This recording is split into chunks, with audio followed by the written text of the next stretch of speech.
how is it less likely for them to be overwatered? There's always water there. Woo! We don't want pests! If you don't add fertilizer, it's just water. Hello friends, and welcome back to my channel.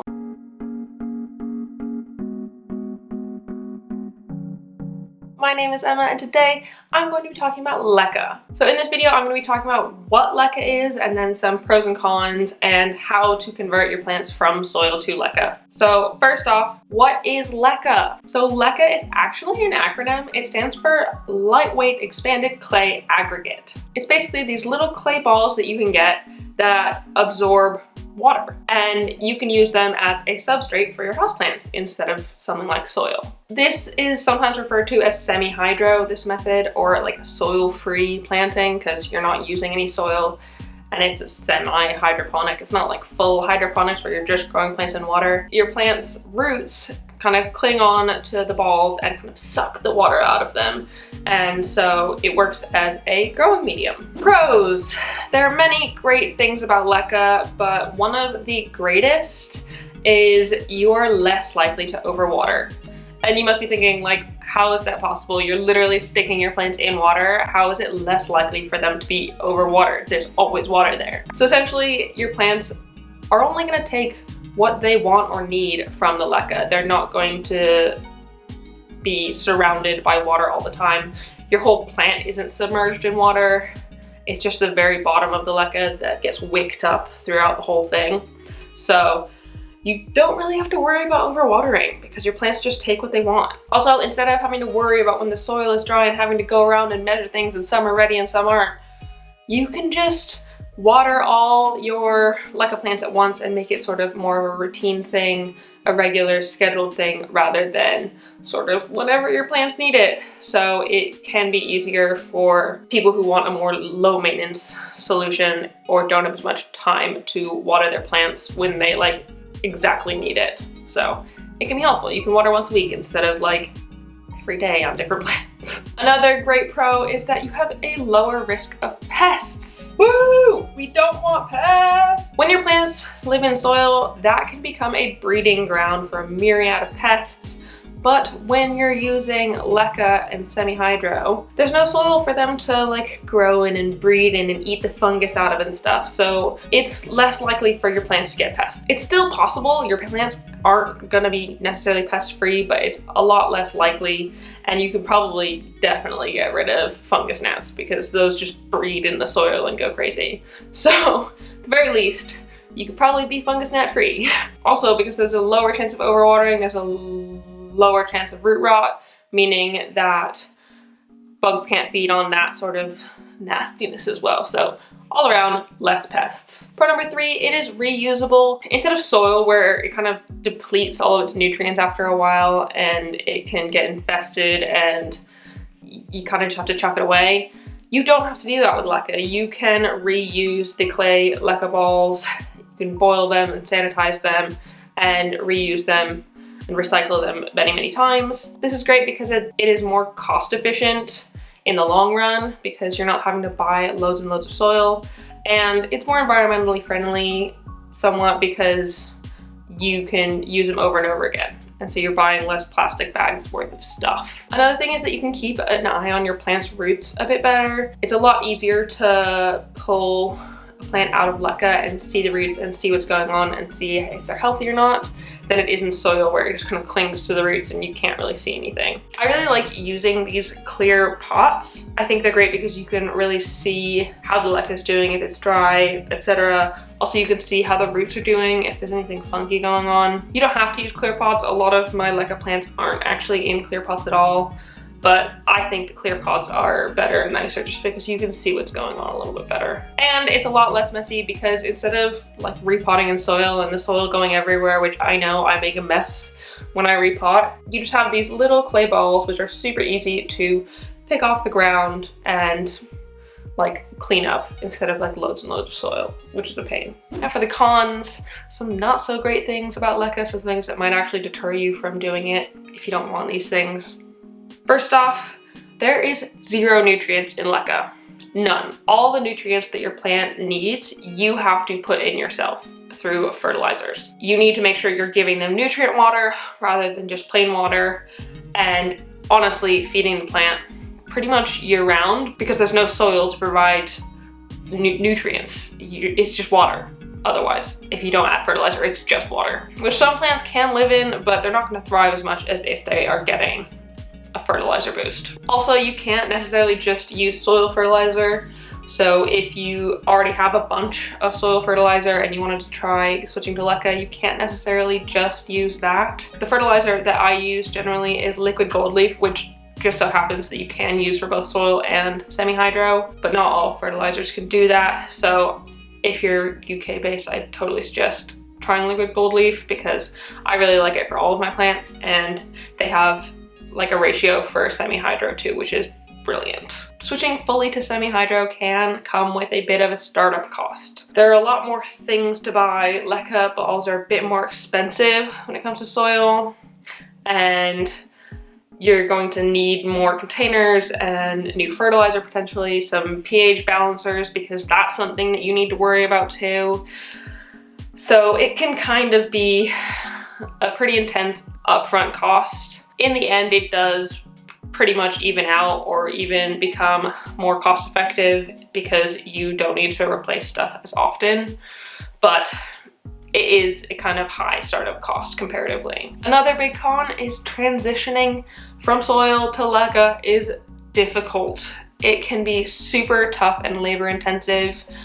You need to be super careful when you're doing this because you essentially need to get all of the soil off of the roots of the plant. Otherwise, you're risking some root rot, and root rot is almost actually inevitable when you're transitioning. It's going to be a bit of a shock to the system, and not all plants like it. So it's probably worth researching your specific plants that you want to change over to see if other people have had success with them or not, because some plants just don't like it. And if your plants don't like it, you're going to have to switch back. Otherwise, you could risk your plant dying completely. So it is quite an intense process for the plant, and it is a big shock. So it can be tough, and if you don't want to risk that, that's totally understandable. Saying that though, if you are propagating stuff in water, going from water props to LECA, super smooth transition. I've done that for a couple of plants now and they freaking loved it. It was super easy because in LECA, sometimes your plants develop more water roots than soil roots, which are slightly different. And so the transition from water propping to LECA, pretty much seamless. So if you wanna start by developing your water props and carrying on from there, I think that's a great place to start. That's where I started personally because I was really scared to transfer plants from soil to LECA, but it is what it is. Everyone takes time to get where they need to go. Lastly, LECA and semi-hydro can be quite difficult in colder climates. You are keeping your plant in water, and water has a lot less insulation than soil does. And so it can be really difficult if your home gets really cold to keep the plants warm enough. So if you do live in a colder place, it might mean that you have to invest in heat mats or greenhouses or something that can really keep your plants in a warm enough climate for them to continue living happily. Let's talk about converting your plants from soil to LECA. Like I said, this is a somewhat difficult process and it differs from plant to plant, but plants with big, chunky, thick roots are going to be much easier to transfer to LECA than ones with really fine, spindly roots. So things like calatheas, calatheas, marantas with like those really fine roots, they're going to be a lot harder than things like philodendrons and pothos and monstera, which kind of have a lot chunkier of roots. That's not to say it can't be done. It's possible, but transferring them can be quite difficult. The maranta that I have in LECA, I just took it from water prop and straight to LECA, which made it a lot easier, but I don't know if I'd be able to take a plant from soil and transfer it to LECA like that, because that would make me really nervous personally. So the first thing you have to do is rinse and soak your LECA balls. Right out of the bag, LECA can be super dusty and you want to wash off as much of that dust as possible. You want to make sure that there's no dirt on them or anything, that they are as pure to just the clay balls as possible. So you really want to rinse them until the water drains clear, and then you want to soak them for at least an hour. This will give them time to absorb a bunch of water and really soak it up, allowing them to be a better vessel for your plant when you start to do the semi-hydro. Once your LECA is ready, you want to remove all, I repeat, all the soil from the roots of your plant. You want there to be no soil in there at all. Any bits of soil can further lead to rot, which we really don't want, so really get all of it off, if at all possible.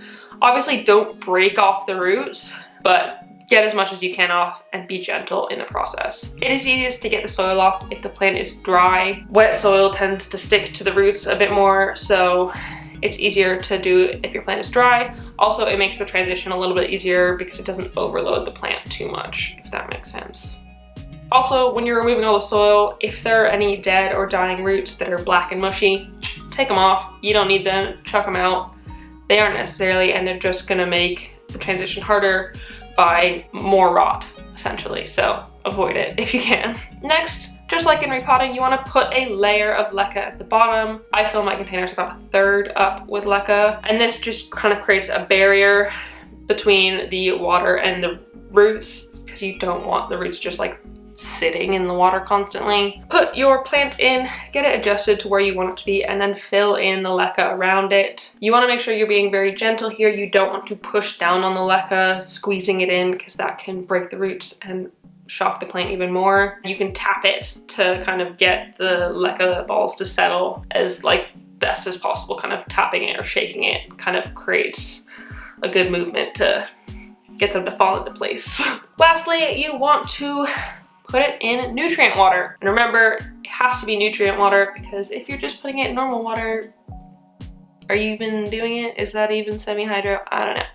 You need the nutrients. Your plants will really thank you for the nutrients. So mix up your nutrient water based off of the directions on the specific fertilizer you're using. I use Liquid Gold Leaf, and their ratio is 1 ml per 1 liter of water. I made 500 ml of water, so I put half a ml in. But yeah, just follow the directions on your specific fertilizer, because it'll be different depending. Also, you're meant to, probably should, but don't, manage the pH of your nutrients water.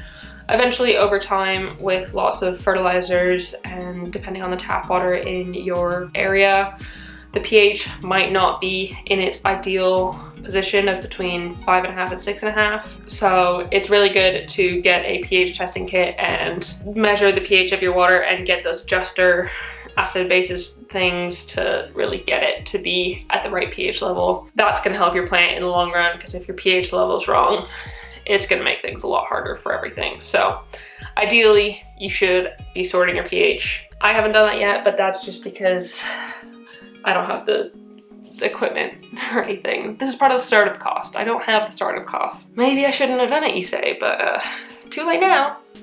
Ding. So right after you have switched from soil to LECA, a bit of decline is normal. This switch is a massive transition for your plant, and it is a big shock.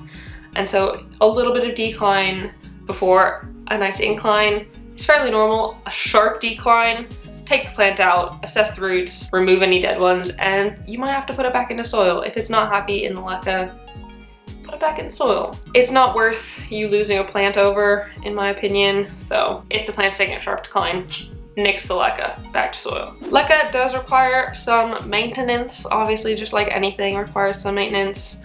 You want to be topping up the nutrient water when it gets depleted. You don't want your plants to be sitting dry for a long time or at all. And then about every month or so, you want to be giving your LECA plants a good flush. Salts and minerals from your tap water and your fertilizer will collect on the LECA, and so you just want to give that a good flush every now and then with just running water. Flush it through a few times, get the LECA nice and clean and salt free. So that's it. That is my intro to LECA. If you like this video, please give me a big thumbs up down below and comment on other things you would like me to talk about in the future, and subscribe for more. Thank you so much for watching, and I will see you next time. Bye.